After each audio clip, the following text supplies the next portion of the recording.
You're on a date. Everything is flawless. They're attractive, articulate, and charming, and then they chase a ping pong ball across the room, or they run for a train and their backpack bounces a little too high. Instantly, your attraction drops to zero. It's not a conscious choice. It's a sudden, visceral wave of repulsion. You've caught the ick. It feels like a hyper-modern phenomenon, born from the endless options of dating apps. But this mechanism isn't modern at all. It is a ruthless, highly calibrated survival algorithm hardwired into your DNA. Your ancestors are screaming at you from across 100,000 years. To understand the ick, we have to look through the lens of evolutionary psychology. Humans possess two immune systems. You have your physiological immune system and your behavioral immune system. This behavioral system is a psychological defense mechanism.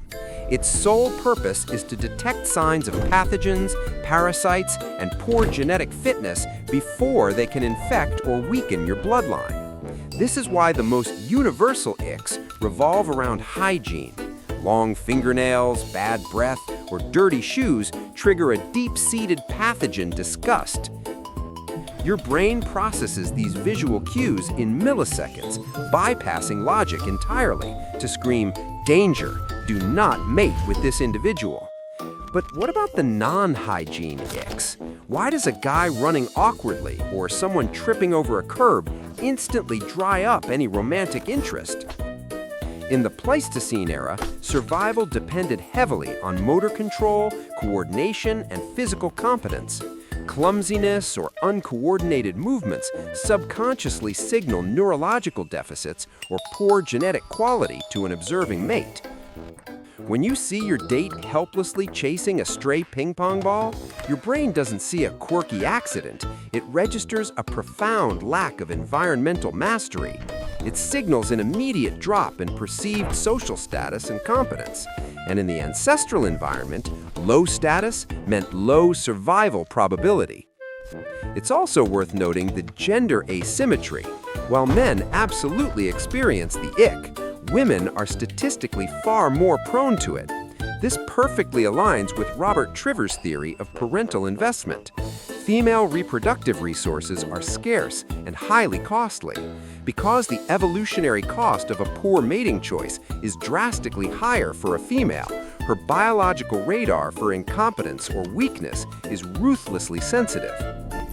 This explains the subservient ick, when a partner fails to stand up for themselves or overly apologizes.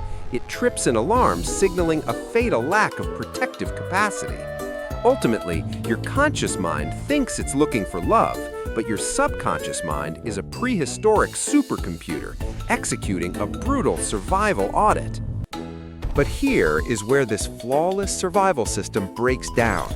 We suffer from what evolutionary biologists call mismatch theory.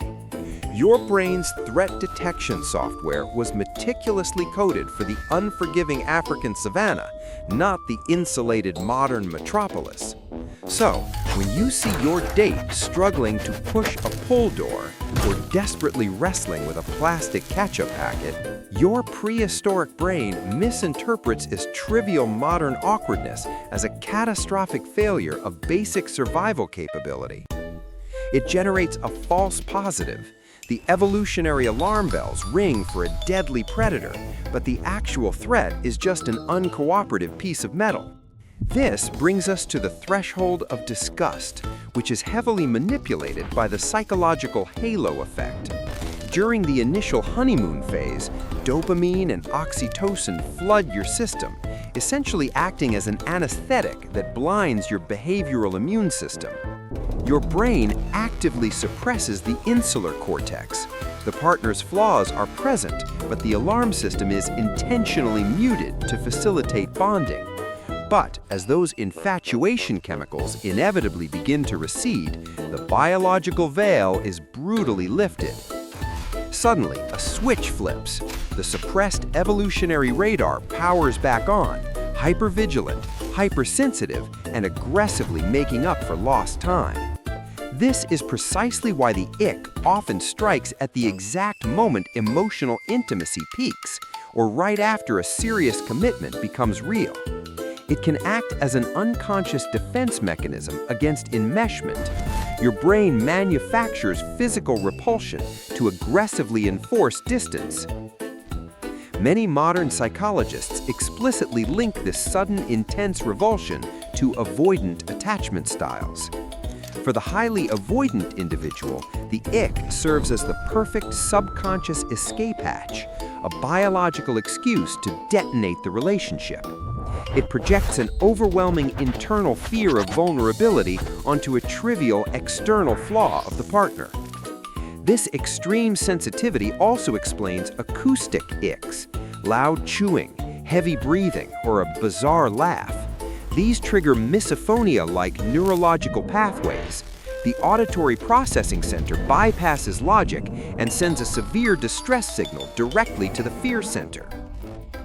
To your primitive brain, it perfectly mimics the sound of a close proximity parasite or predator, deeply violating the boundary of physical safety. Finally, the ick is highly susceptible to social contagion. If your peer group collectively deems a behavior cringe, your brain immediately adopts that standard to protect your social standing. You ruthlessly reject the mate before the tribe has a chance to reject you. So, how do we outsmart a biological algorithm that has kept our species alive for hundreds of thousands of years? First, we must learn to consciously differentiate between a true evolutionary red flag and a false positive. A genuine ick, a true red flag, is a reliable indicator of danger. It signals a violation of safety, severe boundary crossing, or deep psychological instability. A false ick, however, is merely an aesthetic inconvenience. It is a momentary lapse in coordination that your prehistoric brain has catastrophized. This biological misfire is heavily amplified by modern dating apps, which weaponize our hyperselectivity. The illusion of infinite choice tricks your brain into believing that a flawless, completely optimized mate is just one swipe away. This makes us dangerously eager to discard a highly compatible partner over a temporary, trivial glitch. To counter this, you must consciously engage your prefrontal cortex, the logical, analytical, and highly evolved center of your brain. When that sudden, visceral wave of disgust hits, do not react immediately. Hit the cognitive pause button. Force the processing out of your primitive limbic system and up into your conscious mind. Interrogate the trigger. Ask yourself objectively, does this specific behavior actually threaten my survival, my safety, or my future? Does them tripping over a curb mean they lack the genetic fitness to build a life with you? Of course not. You have to actively reframe the ick. See it not as a catastrophic failure, but as a marker of shared human vulnerability.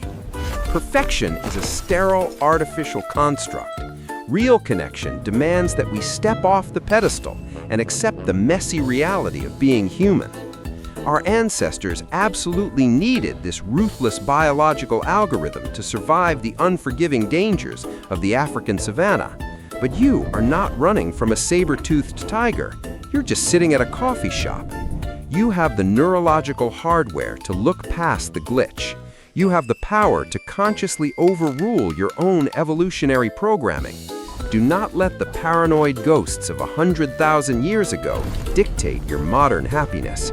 The next time they awkwardly drop their keys or misjudge a step, take a breath, smile, and let it go.